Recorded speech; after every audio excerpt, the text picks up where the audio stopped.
السلام علیکم ورحمۃ اللہ وبرکاتہ۔ الحمد للہ رب العالمین والصلاة والسلام علی رسولہ سیدنا ونبینا محمد وعلی آلہ واصحابہ اجمعین، اما بعد فاعوذ باللہ من الشیطان الرجیم، بسم اللہ الرحمن الرحیم۔ يا أيها الذين آمنوا إن تتقوا الله يجعل لكم فرقانا ويكفر عنكم سيئاتكم ويغفر لكم والله ذو الفضل العظيم۔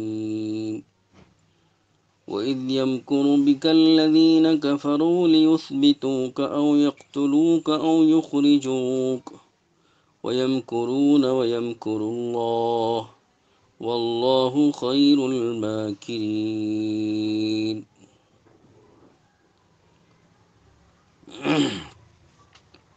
صدق اللہ العظیم۔ یہ آیت سورہ انفال کی 29 اور 30 نمبر کی آیتیں ہیں۔ اس وقت میں تراویح میں چونکہ یہ پارہ پڑھا جا رہا ہے تو اس لیے خیال ہوا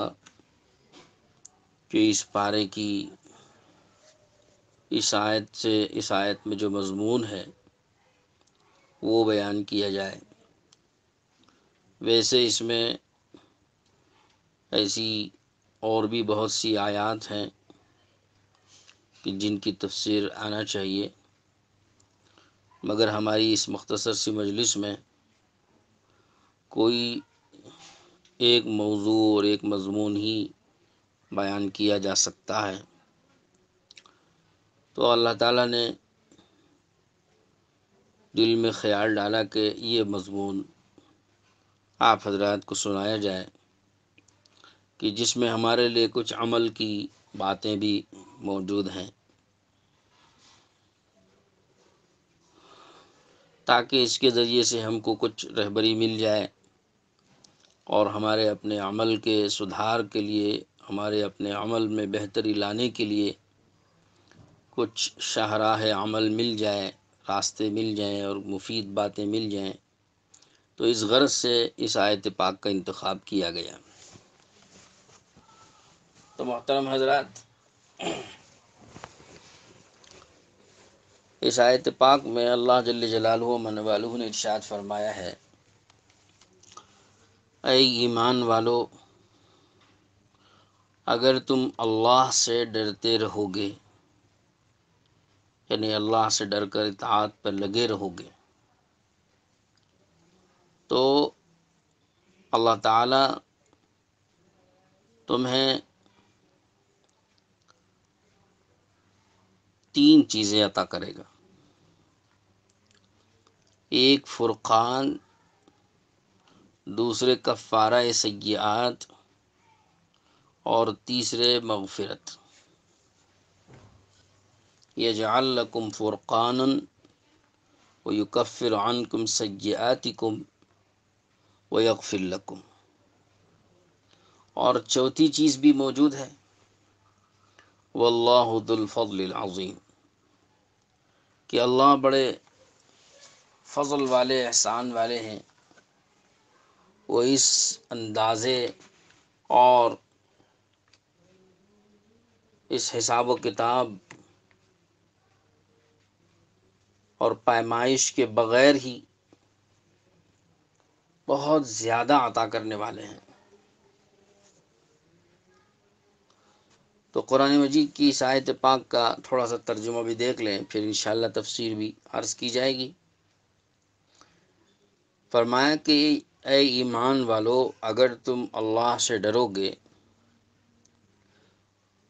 تو وہ کر دے گا تمہارے واسطے فیصلہ کرنے والی چیز، یعنی اللہ تعالیٰ تم کو ایک فیصلے کی چیز دے دے گا۔ یجعل لکم فرقانا، کہ تم کو دے دے گا، تمہارے واسطے کر دے گا اور بنا دے گا فرقانن، فیصلہ کرنے والی چیز، فیصلہ۔ وَيُكَفِّرْ عَنْكُمْ سَيِّئَاتِكُمْ، اور دور کر دے گا تمہاری سیئات اور گناہوں کو۔ وَيَغْفِرْ لَكُمْ، اور تمہیں بخش دے گا۔ وَاللَّهُ ذُو الْفَضْلِ الْعَظِيمِ، اور اللہ تعالیٰ بڑے فضل والے ہیں۔ اس آیت پاک میں اللہ تعالیٰ نے تقوی اختیار کرنے کی نصیحت فرماتے ہوئے اس تقوی کی برکات بیان کی، کہ تقوی کی یہ برکات سنو، کہ اگر تم تقوی اختیار کرو گے تو تقوی کی برکتیں ملیں گی، 3-4 برکتیں۔ ویسے تقوی کی برکات بہت ہیں، قرآن پاک میں مختلف جگہوں میں اللہ تعالیٰ نے تقوی کی برکات اور تقوی کے ثمرات اور تقوی کے بدلے ملنے والے انعامات مختلف آیات میں مختلف اللہ نے بیان فرمائے ہیں۔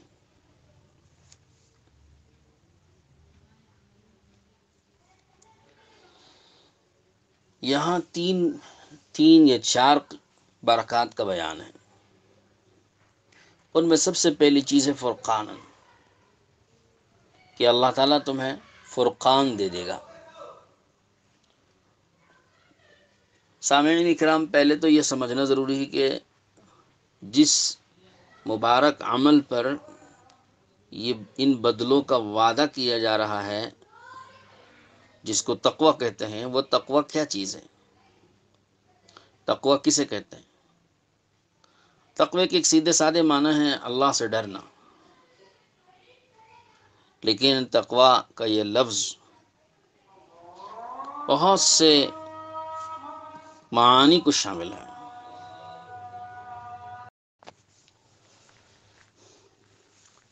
تقوی کے جو مختلف معانی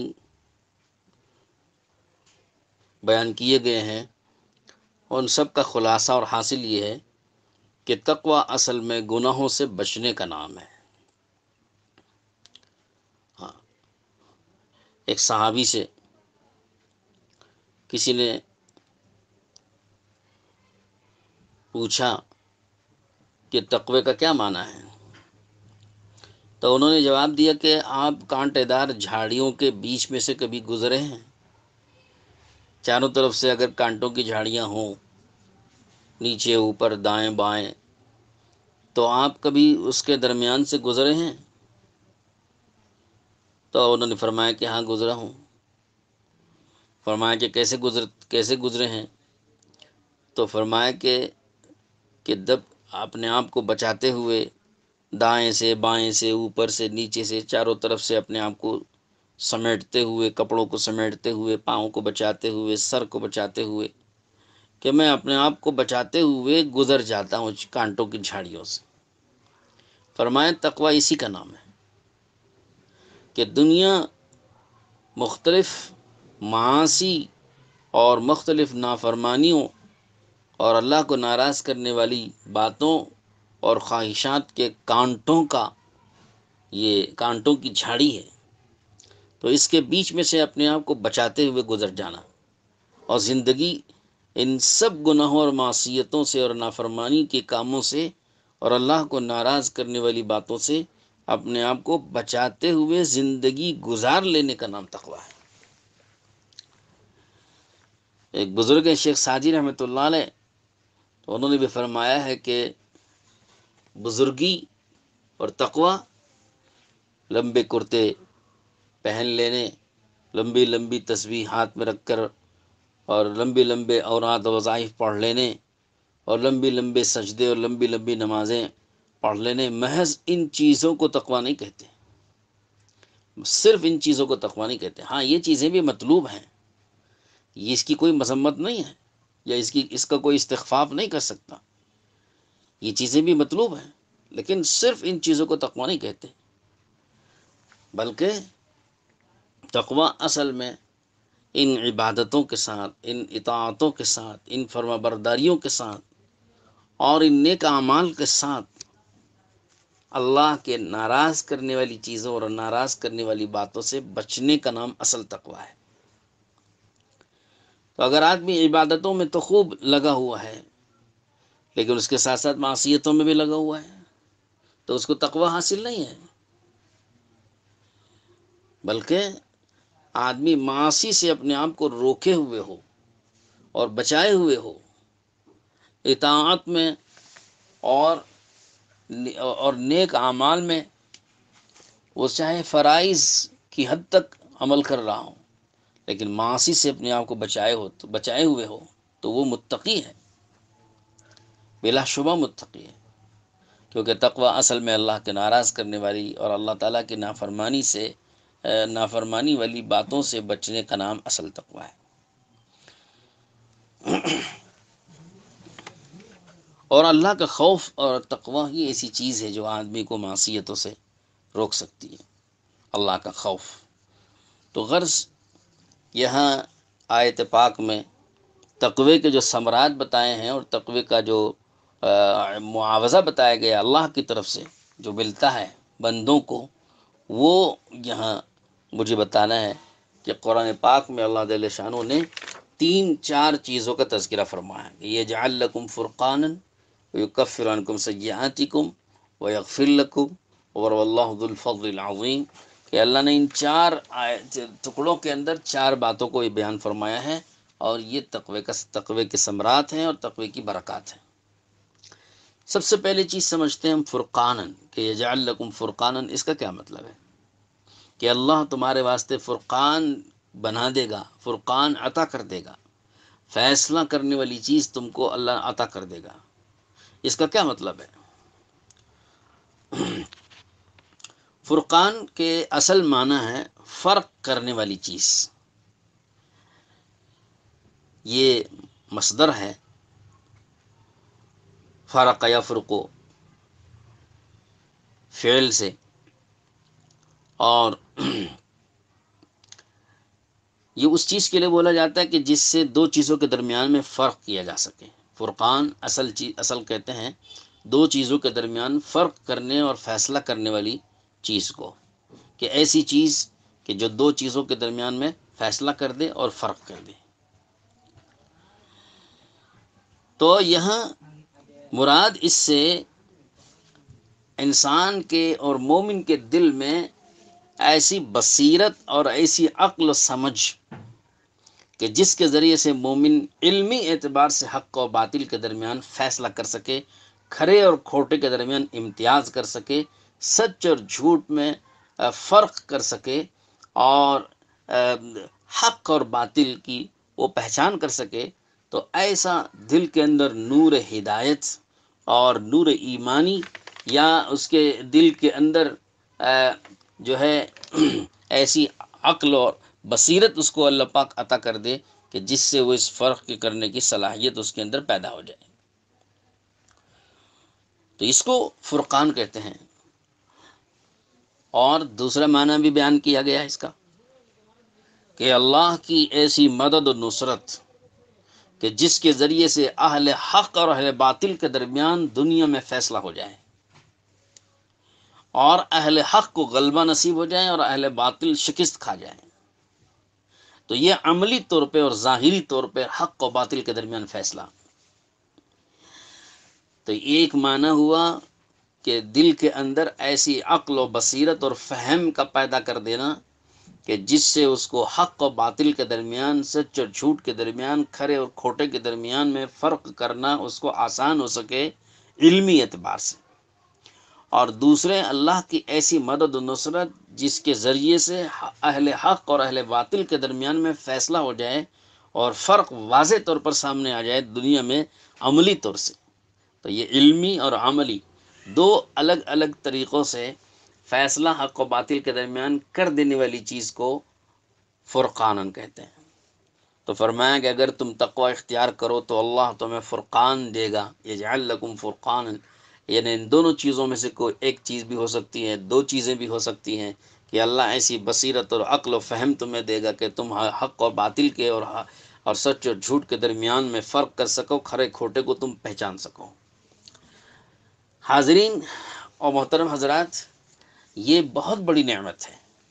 خصوصیت کے ساتھ فتنوں کے زمانے میں، کہ جب حق اور باطل میں التباس پیدا ہو جائے، اشتباہ پیدا ہو جائے اور کنفیوزڈ ہو جائے، حق اور باطل کنفیوزڈ، اس میں کنفیوژن پیدا ہو جائے، یہ نہ سمجھ میں آ رہا ہو کہ اس میں حق کون سا ہے اور باطل کون سا ہے، سچ کون سا ہے، جھوٹ کون سا ہے، آدمی فرق نہیں کر سکتا ہے۔ سچ جھوٹ بن کر کے سامنے آ رہا ہے، سچ کو جھوٹا قرار دیا جا رہا ہے، اور جو جھوٹ ہے وہ ابھر کے سچ کی طرح سے آ رہا ہے۔ اب آدمی کا دماغ پریشان ہو جاتا ہے، دل پریشان ہو جاتا ہے، حیرانی میں پڑ جاتا ہے کہ میں کس کو سچ کہوں، کس کو جھوٹ کہوں، کس کو حق کہوں، کس کو باطل کہوں۔ دونوں طرف حق نظر آتا ہے کہ بھئی یہ بھی حق لگتا ہے، وہ بھی حق لگتا ہے، یہ بھی سچ لگتا ہے، یہ بھی سچ لگتا ہے، لیکن کون اس میں غلط ہے، یہ فرق نہیں کر سکتا آدمی۔ لیکن جس کو اللہ پاک تقوی نصیب فرما دیتے ہیں، جس کے اندر تقوی ہوتا ہے اور اللہ سے اس کا تعلق ہوتا ہے اور اللہ کا خوف اس کے دل میں ہوتا ہے، اس کو یہ صلاحیت اللہ پاک نصیب فرما دیتے ہیں کہ وہ اپنی کھلے آنکھوں اس فرق کو سمجھ لیتے ہیں کہ یہ دیکھنے میں تو دونوں سچے لگتے ہیں، لیکن اس میں ایک سچا اور دوسرا جھوٹا ہے، دونوں میں تو دونوں میں دیکھنے میں تو دونوں حق لگتے ہیں، لیکن اس میں ایک حق ہے اور دوسرا باطل ہے، اور دونوں میں سے دیکھا جائے تو دونوں کے دونوں کھرے معلوم ہوتے ہیں، لیکن ایک اس میں کھرا ہے اور دوسرا کھوٹا ہے۔ یہ فرق سمجھنے کی صلاحیت اللہ پاک اس کو عطا فرماتے ہیں جس کے اندر تقوی ہے۔ اس لیے کہتے ہیں تقوی والوں کی مان کے چلو، تقوی والوں کے پیچھے چلو، اور تقوی والوں کی راہ اختیار کرو، اور تقوی والوں کے فیصلوں کو دیکھو کہ اللہ ان کے دل میں ایک نور ہدایت اور ایک نور ایمانی اور عقل و بصیرت ان کے دل میں اللہ پاک ایسی اس میں رکھتے ہیں کہ اس کی برکت سے ان کو سمجھ میں آ جاتا ہے کہ حق اور باطل میں فرق کیا ہے اور کون سا اس میں حق اور کون سا باطل ہے۔ اس وجہ سے اہل حق حق کو سمجھنے کے لیے متقیوں کی راہ اختیار کرنا اور متقیوں کے پیچھے چلنا اور ان کے فیصلوں کو دیکھ کر چلنا انتہائی ضروری امر ہے، اور ہم کو بھی کوشش کرنا چاہیے متقی بننے کی، تاکہ یہ دولت ہمیں بھی نصیب ہو، اور اگر ہمیں یہ دولت نصیب نہیں ہے تو جن کو نصیب ہے ان کی مان کے چلیں، ہم ان کی پیروی کریں، ان کی اتباع کریں، ان کو پوچھ کر چلیں، یہی راہ نجات ہے۔ غرض یہاں پر تقوی کا بدلہ پہلا یہ بتایا گیا کہ یجعل لکم فرقانا، کہ اللہ تمہیں فرقان دے دے گا، یعنی فیصلہ کرنے کی صلاحیت دے دے گا حق اور باطل کے درمیان میں۔ یہ پہلی دولت ہے اور پہلا انعام ہے جو تقوی پر ملتا ہے۔ اور دوسری چیز فرمایا کہ یکفر عنکم سیئاتکم، کہ اللہ رب العزت تمہاری سیئات کا کفارہ کر دے گا۔ یا کفارہ سیئات کا معنی کیا ہے؟ علماء تفسیر نے یہ بیان فرمایا کہ یہاں کفارہ سیئات کا مطلب یہ ہے کہ سیئات اور گناہوں اور خطاؤں کا دنیا میں اللہ بدل پیدا کر دے گا، بدل دے دے گا۔ یعنی کیا مطلب؟ ان سیئات کی جگہ میں اعمال صالحہ کی توفیق عطا ہو جائے گی، کہ جہاں سیئات کر رہے تھے اس کے بجائے اعمال صالحہ کی توفیق نصیب ہو گئی، اور ان کے اعمال صالحہ ان کے سیئات پر غالب آ گئے۔ ظاہر سی بات ہے کہ جہاں سیئات کر رہے تھے، گناہ اور خطائیں ان سے ہو رہی تھی، اب اس کی جگہ پر ان سے نیک اعمال سرزد ہونے لگ گئے، تو گناہ تو کم ہو گئے اور اعمال صالحہ بڑھ گئے، جس کا لازمی نتیجہ ہے کہ اعمال صالحہ گناہوں پر، اعمال صالحہ سیئات پر غالب آ جاتے ہیں۔ یہی مطلب ہے یکفر عنکم سیئاتکم کا، کہ دنیا میں ان کو اعمال صالحہ جو ہے اعمال صالحہ بدل دیے جاتے ہیں سیئات کے عوض میں، سیئات کی جگہ میں، کہ سیئات ہٹا دیے گئے، دور کر دیے گئے، اور اس کی جگہ پر ان کو اعمال صالحہ کی توفیق مل گئی۔ یہ دوسرا بدلہ ہے اور دوسرا عوض ہے جو تقوی والوں کو اللہ رب العزت نصیب فرماتے ہیں، دوسرا انعام ہے اور فضل ہے اللہ کا۔ تیسری چیز جو تقوی پر اللہ تعالیٰ نے نصیب فرمانے کا اور عطا کرنے کا وعدہ فرمایا ہے، وہ ہے کہ گناہوں کی بخشش ہو جائے گی، وَيَغْفِرْ لَكُمْ، کہ تمہاری بخشش ہو جائے گی۔ یہ آخرت کے اعتبار سے ہوا، اس لیے کہ گناہوں کی بخشش کا فائدہ تو آخرت ہی میں زیادہ ظاہر ہوتا ہے۔ دنیا میں بھی اس کے اثرات ہوتے ہیں کہ گناہوں کا عذاب اور گناہوں پر جو سزائیں ملتی ہیں دنیا میں وہ نہیں ملیں گی، لیکن اصل تو آخرت کا مسئلہ ہے کہ آخرت میں اگر گناہ باقی رہ گئے اور دنیا میں وہ معاف نہیں ہوئے تو آخرت میں گناہوں کے ساتھ اٹھنے والا گناہوں کی سزا پا سکتا ہے۔ لیکن جب معلوم ہوا کہ دنیا ہی میں ان کے گناہوں کی بخشش ہو چکی ہے تو جب وہ آخرت میں اٹھیں گے تو بغیر گناہوں کے اٹھیں گے کہ اعمال نامہ ان کا صاف ہو چکا ہے، گناہ بخش دیے گئے ہیں، اور گناہوں کی لغزش، گناہوں کی آمیزش اور گناہوں کی گندگی اور آلودگی سے اعمال نامہ ان کا بالکل پاک صاف ہے۔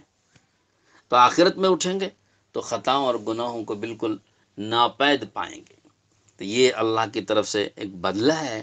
جو تقوی والوں کو نصیب ہوتا ہے۔ اور اس کے بعد اللہ نے فرمایا کہ واللہ ذو الفضل العظیم۔ اب یہ تو دیکھیے کہ تقوی ایک عمل تھا، اس عمل کا اللہ پاک نے پیمانہ اس کی پیمائش کی، اس کو تولا، اس کو جانچا، اس کو پرکھا کہ کس کے اندر تقوی ہے، کتنا تقوی ہے اور کس درجے کا تقوی ہے۔ اللہ نے اس کو پرکھا، اس کو دیکھا، اس کو جانچا، اور پھر ان کے اس تقوی کے بقدر ان کو یہ عوض اور بدلے اللہ نے عطا فرمائے، تینوں بدلے ان کے تقوی کے بقدر اللہ نے ان کو عطا فرمایا۔ تو یہ تو عمل کے پیمانے کے اعتبار سے ان کو یہ بدلہ دیا گیا۔ لیکن اللہ بڑے فضل والے ہیں،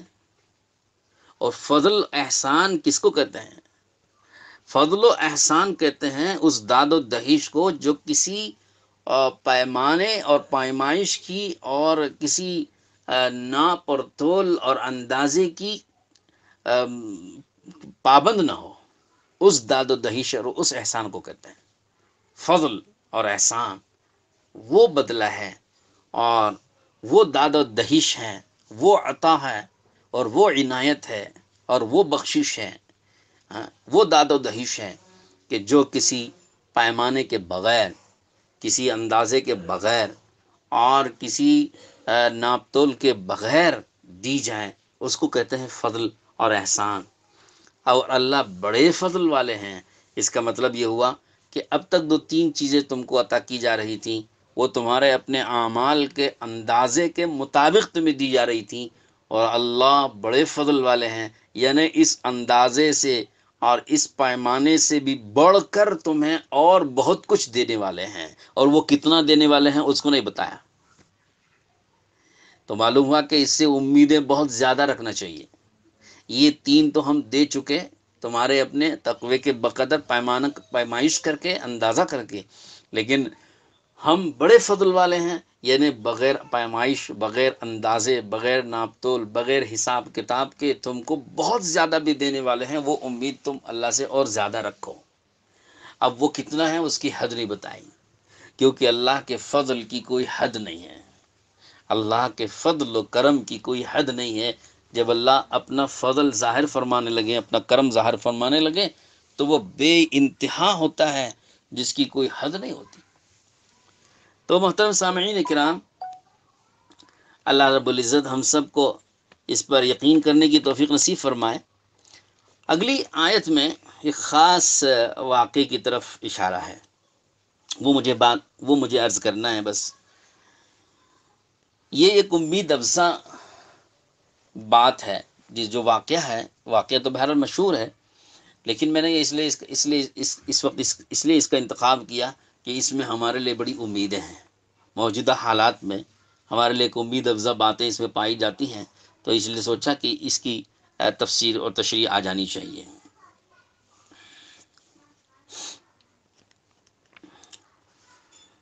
جب اللہ کے رسول صلی اللہ تعالیٰ علیہ وسلم مکہ مکرمہ میں ہجرت سے پہلے کفار کے دباؤ میں تھے، اور ہر طرح سے کفار آپ کو دبانے کی کوششوں میں لگے ہوئے تھے، لیکن اللہ جل شانہ کو اسلام کو غلبہ دینا تھا اور اسلام کو باقی رکھنا تھا اور آپ کو بھی باقی رکھنا تھا۔ تو جب دیکھا کہ اہل مکہ کے اندر تنگی بہت ہے اور ان کے دلوں میں کوئی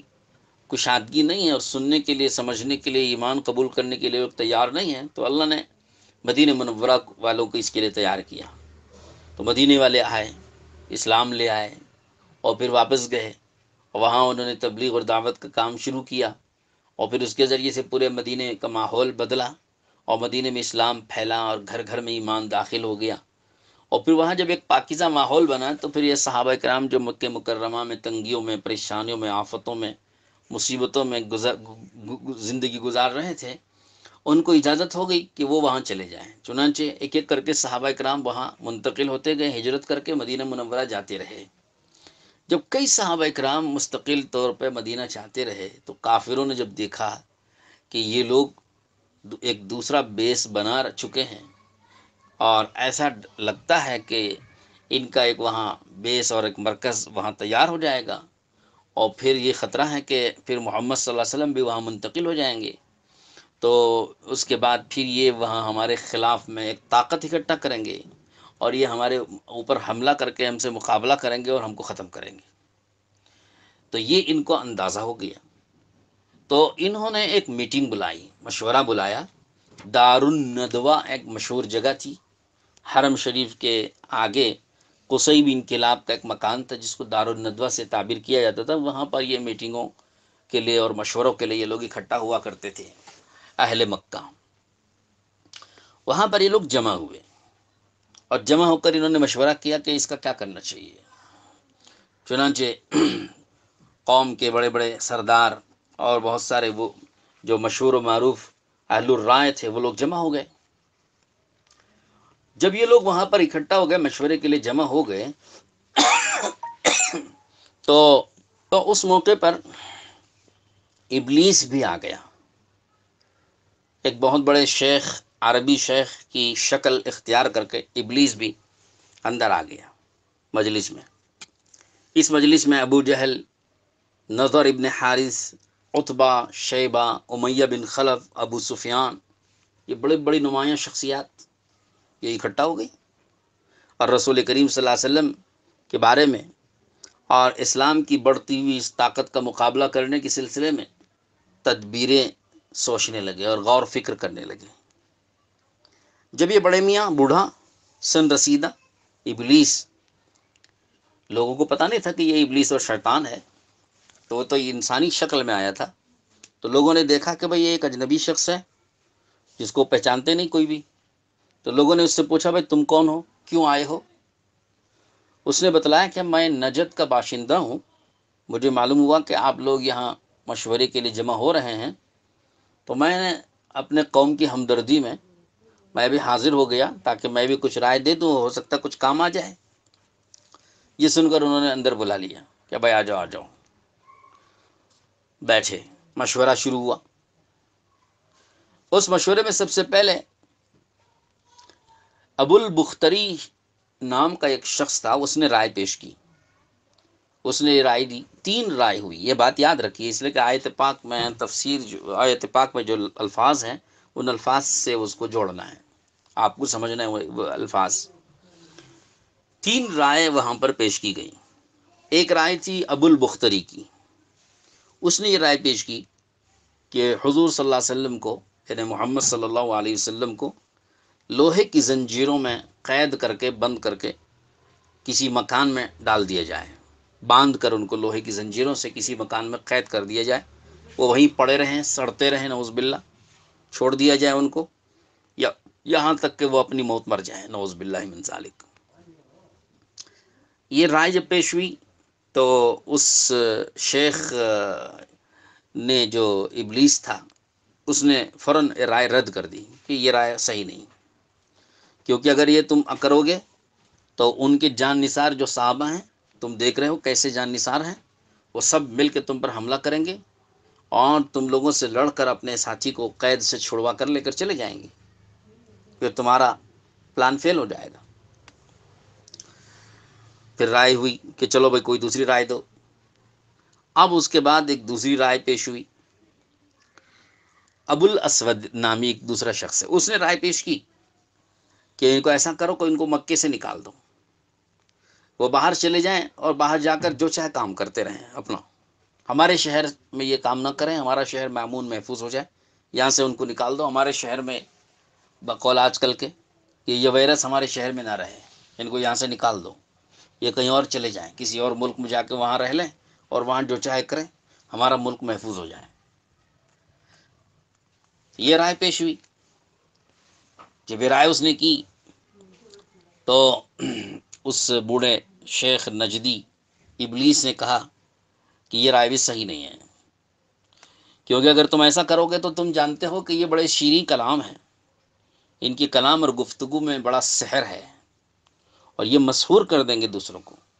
اور دوسری جگہ جائیں گے اور آزادانہ طریقے سے اپنے دین کی تبلیغ کریں گے، اور ان کی وہاں طاقت اکٹھا ہو جائے گی اور مزید طاقتور بن کے ایک جماعت بن جائے گی، اور تم پر حملہ کر کے تم کو شکست دے دیں گے. اب یہ رائے بھی سرد پڑ گئی. تو اس کے بعد تیسری رائے دی ابو جہل نے. ابو جہل نے بولا کہ اصل کرنے کا جو کام ہے وہ کوئی نہیں بتا رہا ہے، اصل کام جو میری سمجھ میں آ رہا ہے وہ یہ ہے کہ ہم عرب کے سب قبیلوں میں سے ایک ایک آدمی ہر قبیلے کا لیں اور اس کو ایک عمدہ تلوار دیں،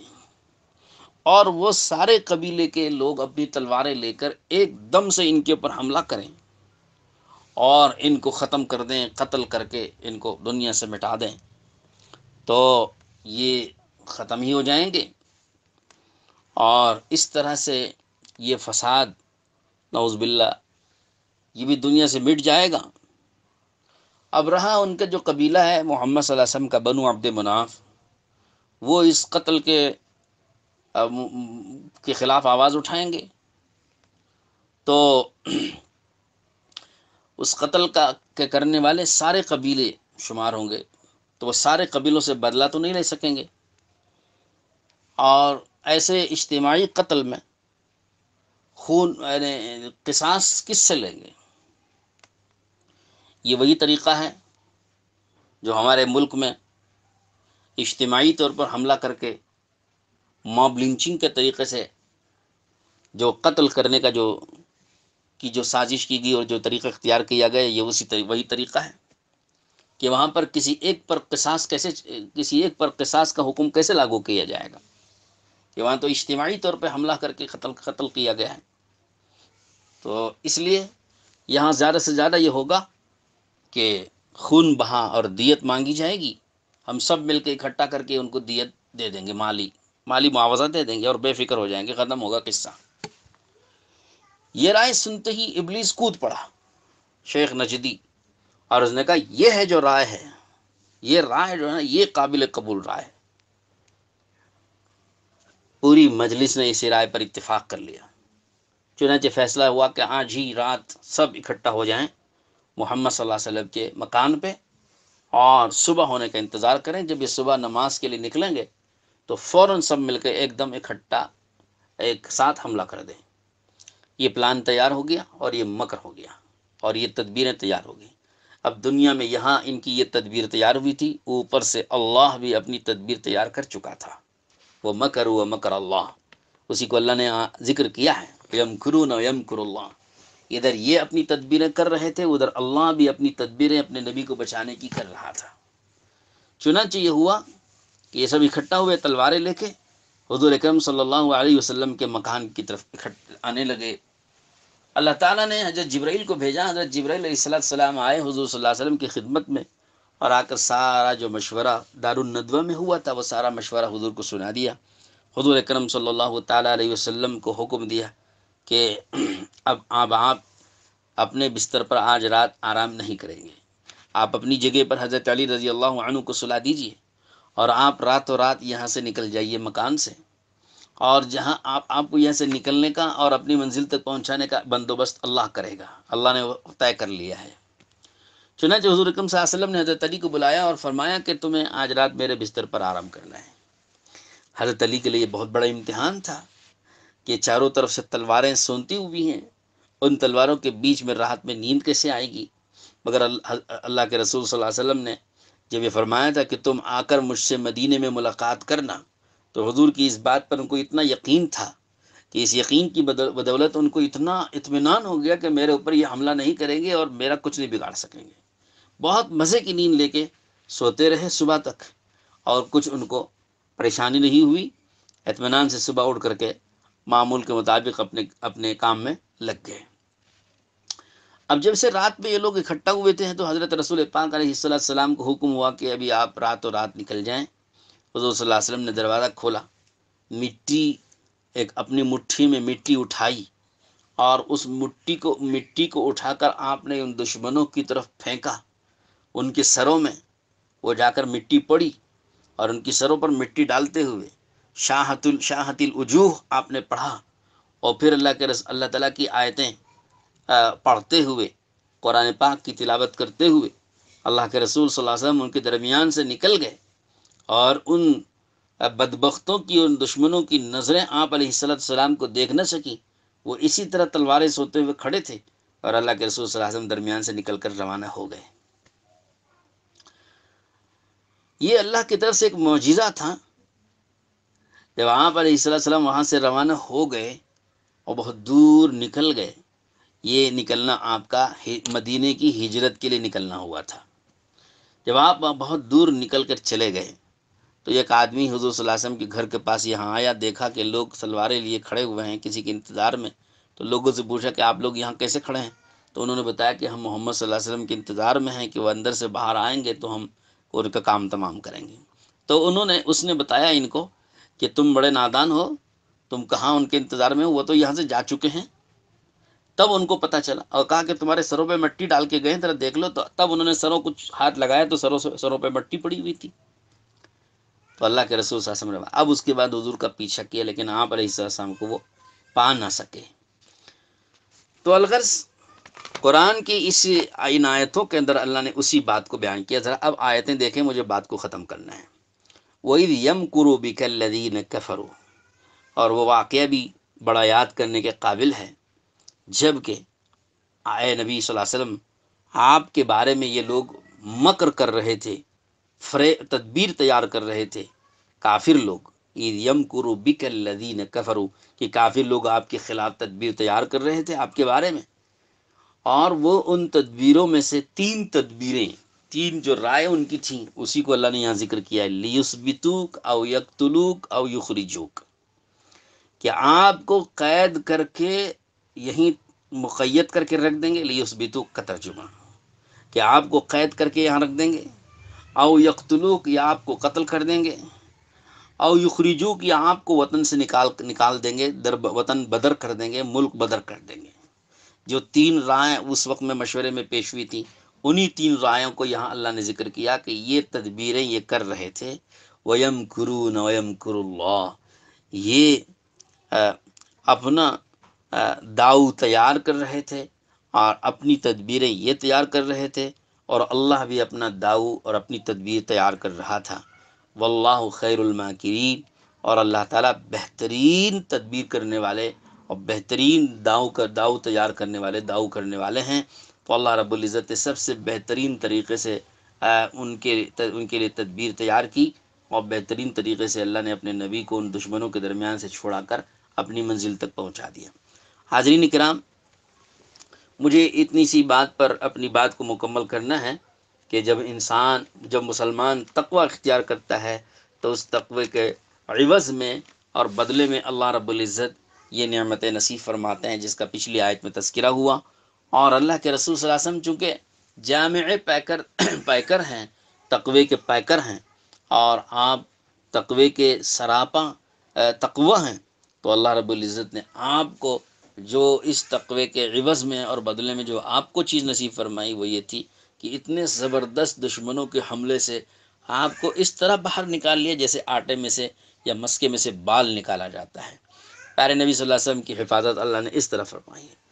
تو آج حضور صلی اللہ علیہ وسلم کی امت بھی اسی طرح چاروں طرف سے دشمنوں کے نرغے میں پھنسی ہوئی ہے۔ اگر یہ امت تقوی پر آ جائے، دینداری پر آ جائے، اطاعت شیاری پر آ جائے، اللہ کی فرما برداری پر آ جائے، اور اللہ کی ذات پر اس کا یقین کامل ہو جائے، اس کو بھی اللہ رب العزت ان تمام دشمنوں کے نرغے سے ایسے نکال لے گا جیسے مسکے میں سے بال نکال لیا جاتا ہے۔ چاہے وہ ساری تدبیریں قتل کرنے اور ختم کر دینے، یا ملک بدر کر دینے، یا دنیا یا ملک میں مقید کر کے ان کو دبا کے رکھ دینے کی وہ ہزار تدبیریں کر لیں، مگر اس ساری تدبیروں کے اوپر اللہ کی تدبیر غالب آتی ہے، اور اللہ رب العزت ان کو اپنی منہ کی کھانی پڑتی ہے، اور ان کو اللہ ذلیل و رسوا کر دیتا ہے، اور پیارے نبی صلی اللہ علیہ وسلم کو اللہ عزت، اور آپ کی نبی کی امت کو بھی اللہ رب العزت عزت سے مالا مال فرما دیتا ہے۔ اللہ مجھے بھی یقین نصیب فرمائے، آپ کو بھی یقین نصیب فرمائے۔ وآخر دعوانا ان الحمد للہ رب العالمین۔